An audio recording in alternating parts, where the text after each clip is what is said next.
Bonjour à toutes et à tous, bienvenue sur le podcast des parents curieux, un podcast qui vous est proposé par Blédina pour accompagner les jeunes parents sur les grandes questions de bébé. Aujourd'hui, je suis très contente de retrouver Nadia Carmel. Bonjour Nadia. Bonjour. Vous êtes naturopathe et sophrologue certifiée, spécialiste de la femme enceinte et de l'enfant. Et aujourd'hui, on se retrouve pour parler de sophrologie. On avait vu dans le précédent podcast l'intérêt de cette technique dans l'accompagnement à la grossesse. Et j'aimerais aujourd'hui qu'on se penche un petit peu sur le postpartum. Alors, comment définir en fait un peu aussi la question quand commence le postpartum? Je pense que ça, c'est important. Pour moi, le postpartum commence au moment de l'accouchement. Donc la sophrologie, bien évidemment, a une importance cruciale au moment de l'accouchement puisque ça va préparer justement à l'accouchement, au mécanisme d'accouchement, donc justement au moment où justement on va délivrer, on va amener le bébé à la vie. Et donc le postpartum, pour moi, ça commence à ce moment-là. Ça commence où finalement on a cette vie entre nos mains. Et donc il y a une vie avant la grossesse et il y a une vie après qui va se dessiner. Et tous ces chamboulements peuvent être accompagnés par la sophrologie. D'accord, alors comment est-ce que la sophrologie peut répondre aux attentes des mamans, à tous ces chamboulements que vous mentionnez? Qu'est-ce qu'elle va apporter aussi à la famille? Elle va répondre à beaucoup de problématiques. La première que j'aimerais bien mettre en lumière, c'est la dualité entre on va enfanter dans la douleur, mais on devra aimer éperdument cet enfant. Donc il y a déjà cette dualité qu'il va falloir accompagner chez la femme, parce que c'est souvent de souffrance quand même, un accouchement, c'est pas anodin. C'est des suites de couches aussi parfois difficiles, donc ça va être l'intérêt de la sophrologie va être là, ça va t'accompagner dans ces mécanismes justement de douleur et d'après-grossesse. Et le deuxième intérêt de la sophrologie, ça va être justement dans le fait de devenir mère, c'est-à-dire apporter à cet enfant l'amour dont il aura besoin, mais nous apporter à nous-mêmes aussi ce dont on aura besoin.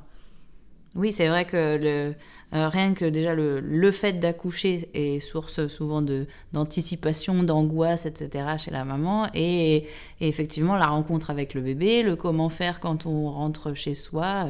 Donc tout ça, la sophrologie peut nous aider. Le terme utilisé anticipation est très fort parce que c'est un terme qu'on utilise nous-mêmes en sophrologie. On parle d'anticipation positive du futur. C'est une technique qui existe réellement en sophrologie pour justement éviter l'anticipation négative du futur. Donc pour le postpartum, on travaille effectivement par anticipation. Donc ça se travaille généralement pendant la grossesse, on anticipe le postpartum, mais parfois il n'y a pas la possibilité d'anticiper ce postpartum. Il y a des femmes qui n'ont pas eu le temps de faire une préparation à l'accouchement, une préparation à la maternité, et qui se retrouvent avec les mêmes problématiques justement de postpartum, et qui ont besoin tout de suite, immédiatement d'un suivi. Donc la sophrologie peut intervenir avant et après, mais toujours dans le but justement de faire une anticipation positive de ce postpartum-là. D'accord, donc il n'est jamais trop tard, ça c'est le bon message. Et si jamais, en revanche, on a le temps d'anticiper, etc., quand est-ce que vous conseillez de commencer les séances ? Moi, j'apprécierais que les personnes puissent commencer le plus tôt possible dès que l'annonce de la grossesse est effective. Qu'on se soit éloigné ou pas d'ailleurs des risques de fausse couche, donc fin de premier trimestre, ça peut être tout à fait envisageable. Et sinon, un peu plus tard dans la grossesse, justement, pour préparer l'accouchement et préparer le postpartum. Ça peut être en début de grossesse ou en fin de grossesse sans problème. Et ça peut être aussi après l'accouchement. Et il ne faut pas du tout négliger justement l'impact que la sophrologie peut avoir aussi après. Eh oui. Et alors, comment est-ce qu'elle permet concrètement de mieux anticiper ce postpartum et tous ces chamboulements ? Elle va donner plusieurs outils, s'ancrer dans le présent. Je crois que c'est la principale technique, moi, que en tout cas, je recommanderais par rapport au postpartum. On a tendance, justement, dans l'anticipation à aller trop loin. On va dans le futur, on n'y arrivera pas, on ne sera pas capable, les pleurs de bébé, les douleurs, etc. Donc, finalement, il y a l'idée de s'ancrer dans le présent, ici et maintenant. En fait, on se rend compte qu'il y a plein de belles choses qui peuvent se passer. Les interactions avec bébé ont commencé déjà et il nous donne autant qu'on lui donne. Donc, s'ancrer dans le présent, ça va être présent à soi et présent pour son bébé. Donc, être là. Donc, la sophrologie va vous permettre d'être ici et maintenant. Et les autres techniques qui vont être d'une grande aide, en tout cas pour la maman, ça va être dans la construction aussi du schéma parental. C'est-à-dire se retrouver elle en tant que femme, se retrouver dans son couple, se rendre capable aussi de reprendre une vie professionnelle. Il y a beaucoup de choses qui vont pouvoir l'aider au fur et à mesure au travers des séances qu'elle va faire. Non, c'est vrai que la rencontre avec son bébé et les suites de couches et le postpartum, c'est une période qui chamboule tellement. Alors, en positif, bien sûr, mais il y a des hormones qui entrent en jeu. Enfin, il y a tout qui change, quoi. Et donc, la sophrologie peut nous aider à retrouver un peu, j'ai envie de dire, en tant... À se redécouvrir, je dirais, plus qu'à se Ouais. retrouver. C'est-à-dire qu'il y a des choses qu'on ne peut pas changer. Physiologiquement, la femme a été modifiée. Et ça aussi, ça fait partie du travail qu'on peut faire en sophrologie, de s'accepter aussi avec ce nouveau corps de mère. Mais c'est finalement aussi s'amener à découvrir de nouvelles capacités, puisqu'on se découvre de nouvelles capacités. On ne naît pas mère, on le devient au fur et à mesure des mois qui vont se passer.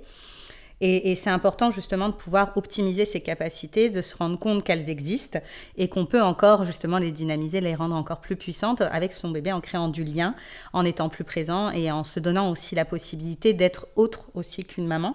Parce que souvent en fait on se laisse cantonner qu'à un seul rôle et on a tendance à s'oublier, à se mettre de côté. Mais on est toujours aussi cette femme aussi qui existait avant et elle est prolongée dans l'après aussi, dans le postpartum. Donc c'est important aussi de prendre conscience que ces capacités n'ont pas complètement disparu, elles existent toujours, elles sont en train justement de s'optimiser. Oui, et que notre corps a changé, on a changé, effectivement, notre statut a changé pour les femmes qui deviennent mamans, pour les primipares. Ça, c'est intéressant l'histoire du statut, justement, parce que souvent, on a l'impression d'être différente, donc on se sent très seul dans ces différences-là, et on a tendance à s'isoler, et c'est une erreur. Au contraire, il faut se rendre compte qu'au contraire, on a appris et donné autre chose à notre vie, à une autre dimension. La dimension de mère, en fait. Mais on n'a pas perdu pour autant la dimension de femme qu'on avait avant. Oui, certes. Et c'est vrai que vous parlez d'isolement. Comparé à avant, pendant la grossesse et l'accouchement, on est très entouré par la famille, etc. Et puis c'est vrai que le postpartum, on se sent souvent un peu seul, même au niveau de l'accompagnement des soignants, etc. Oui, très pertinent parce que justement, effectivement, on est enveloppé pendant la grossesse, on est presque idéalisé, la femme enceinte c'est quelque chose de beau. Et finalement, après, il y a la femme après la grossesse qui finalement a plus le corps qu'elle avait, qui a plus l'entourage qu'elle avait. Et effectivement, même au niveau du staff médical, c'est-à-dire qu'elle était entourée avec des rendez-vous réguliers, un rythme régulier de rendez-vous médicaux. Et elle se retrouve d'un coup, hop, toute seule, avec ses rendez-vous pédiatres, bien sûr, mais plus du tout, elle, centrée sur elle. Et justement, la sophrologie va lui permettre d'avoir aussi des rendez-vous, des points comme ça, un petit peu d'accueil où elle va pouvoir travailler sur elle et se remettre au centre en fait aussi, et ça c'est important parce que pour être mère il faut être aussi capable de le devenir, capable de l'être et capable de donner, et donc pour ça il faut être présent à soi. Mais donc, si j'ai bien compris, ce qui est assez génial avec la sophrologie, c'est que tous ces bouleversements dont on a parlé, tous ces changements, toutes ces difficultés d'isolement, etc., du postpartum, peuvent être anticipés. En fait, la sophrologie, ça peut venir comme un soin, mais aussi comme prévenir tout ça. Oui, exactement. En fait, la sophrologie peut agir quand le problème est là, c'est-à-dire qu'on n'a pas réussi à pouvoir trouver du temps pour justement anticiper le postpartum, mais l'idéal serait que justement que ça intervienne bien avant que la problématique se présente, puisqu'on connaît finalement les suites de couches, ce qui peut exister, c'est-à-dire les douleurs qui sont liées, les difficultés justement à devenir mère avec les pleurs, les coliques, avec justement la sphère familiale aussi qui est chamboulée, parce que souvent on parle uniquement de la maman, mais il n'y a pas que la maman qui est chamboulée, c'est toute une sphère familiale. S'il y avait déjà un autre enfant dans la sphère familiale, lui aussi, il en vient à être chamboulé. Le père doit trouver son rôle aussi dans cette nouvelle famille, et la maman aussi. Donc, il y a vraiment un gros chamboulement qui peut être anticipé. C'est pour ça que vraiment la préparation à l'accouchement a un rôle crucial, mais finalement, la sophrologie peut quand même agir au moment où le problème est là. Donc, il y a plein de possibilités avec la sophrologie. D'accord, très bien. Alors, du coup, si je fais un petit récapitulatif, la sophrologie, ça peut nous aider à... être plus présent à soi. Ouais, anticiper positivement. Tout à fait, renforcer le lien mère-enfant, exactement. Et aussi pouvoir se réapproprier son corps, mais aussi intégrer tout ça dans la sphère familiale. Donc ça va avoir beaucoup, beaucoup d'impact. Pour conclure, la sophrologie, c'est vraiment un outil complet alors qui peut nous accompagner pour plein de choses. Est-ce qu'on peut se permettre de voir une application là concrète ? Vous avez un petit exercice à nous proposer qu'on puisse faire vivre à nos auditeurs, auditrices ? Oui, bien sûr. Alors souvent, en fait, après l'accouchement, on a très peu de temps à s'accorder. Ça se compte en minutes, et on est tous très happés par justement les besoins de notre famille. Et l'idée, c'est de pouvoir intégrer un exercice de détente rapide qui s'appelle la détente en 3 points, qui prend 5 minutes, qu'on peut intégrer dans notre quotidien sans difficulté et qui permet de se centrer, de mieux accepter aussi ce schéma corporel et d'amener la relaxation et la détente dans son quotidien. Donc, on va travailler sur cet exercice-là. Ah, génial.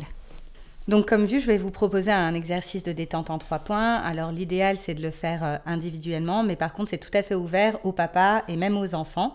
Ça va leur permettre aussi de se détendre et ça va permettre à la sphère familiale d'être le plus zen possible. Donc, on va voir ça ensemble. Vous fermez vos yeux pour vous isoler du monde extérieur. Vous allez pouvoir pratiquer en position assise, debout ou allongée, à votre convenance.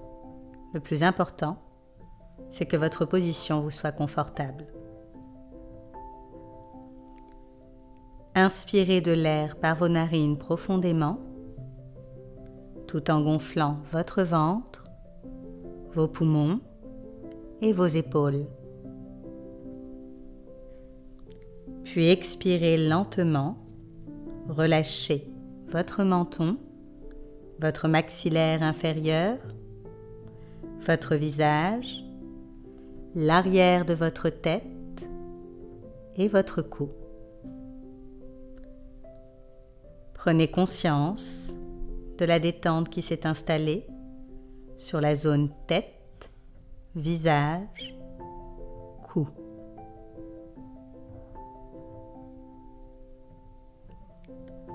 Inspirez une seconde fois, lentement, profondément de l'air.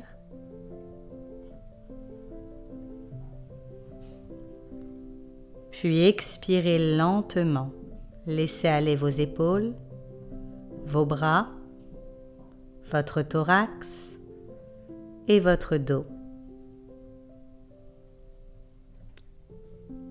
Prenez conscience du relâchement qui s'est opéré au niveau de ces segments corporels. Puis inspirez une troisième fois. Inspiration lente, profonde. Et expiration tout aussi lente. Relâchez profondément votre ventre, vos jambes et vos pieds.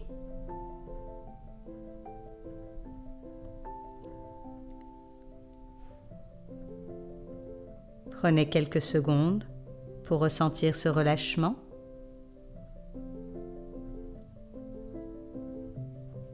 Vous avez ainsi, à l'aide de 3 points focaux, menton, épaules et ventre, détendu tout votre corps en quelques secondes.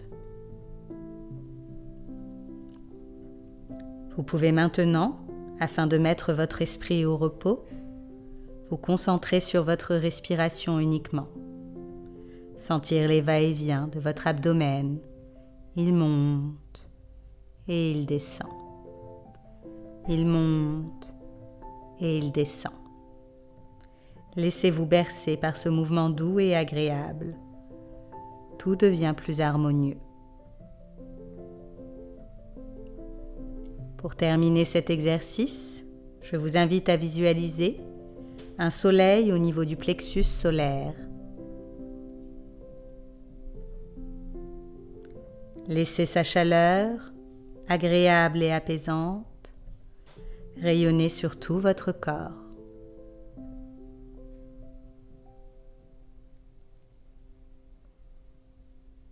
Vous rayonnez à votre tour. Prenez encore quelques secondes pour garder cette sensation de détente en vous.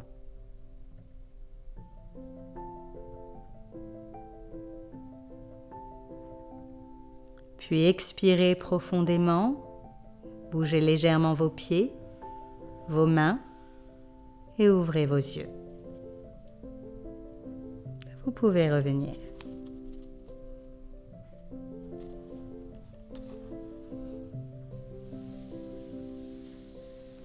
Merci beaucoup. Ça va? Ça va très bien. Écoutez, c'est efficace, hein, quelle détente, c'est fou. Ça permet de repérer toutes les micro-tensions qu'on ne soupçonne pas. Et puis en fait, quand on s'attarde à détendre ces parties-là du corps, on se rend compte qu'on était plein de petits points de contracture, etc. Et donc ça, c'est une un exercice guidé qu'on peut pratiquer, que tout le monde peut pratiquer partout. Exactement, c'est une technique, une relaxation guidée, mais généraliste. Là, on n'est pas dans le cas par cas, hein, bien sûr. L'idée, c'est juste d'introduire un exercice de détente rapide aux auditeurs. Mais il faut savoir qu'en séance, bien sûr, on fixe des objectifs bien précis en fonction des problématiques. Donc, ce n'est pas des exercices aussi généralistes, on est dans des choses beaucoup plus pointues. Mais c'est quand même pour avoir une première ébauche de ce qu'on peut voir en sophrologie, puisque la sophrologie est basée sur des exercices de respiration et de visualisation de détente corporelle. Ce qui est intéressant dans cet exercice, comme vous avez pu le dire, c'est que finalement, on repère certains segments du corps auxquels on ne pense jamais. Par exemple, moi, je sais qu'au début, quand je pratiquais, je n'avais pas conscience de mes jambes, par exemple. C'était quelque chose auquel je ne prêtais pas attention. Donc chacun, on est alerte de certains segments de notre corps et d'autres qu'on oublie. L'intérêt de ces exercices-là, c'est de se centrer justement sur les zones de tension. Et pour les repérer, faut être attentif au schéma corporel. D'accord, c'est passionnant. Et quand on vient vous voir en séance, ensuite pour pratiquer chez soi, comme on l'a dit, vous enregistrez des séances particulières sur des problématiques précises? Oui, alors en fonction des exercices qu'on voit en séance, justement, si ce sont des exercices d'introspection qui font des remontées émotionnelles, ça, je ne les enregistre pas. En revanche, tout ce qui peut apporter du bien-être et vraiment une relaxation profonde et des techniques anti-stress, les différentes personnes qui viennent en consultation repartent avec l'enregistrement pour continuer à le pratiquer à la maison et l'introduire dans leur quotidien.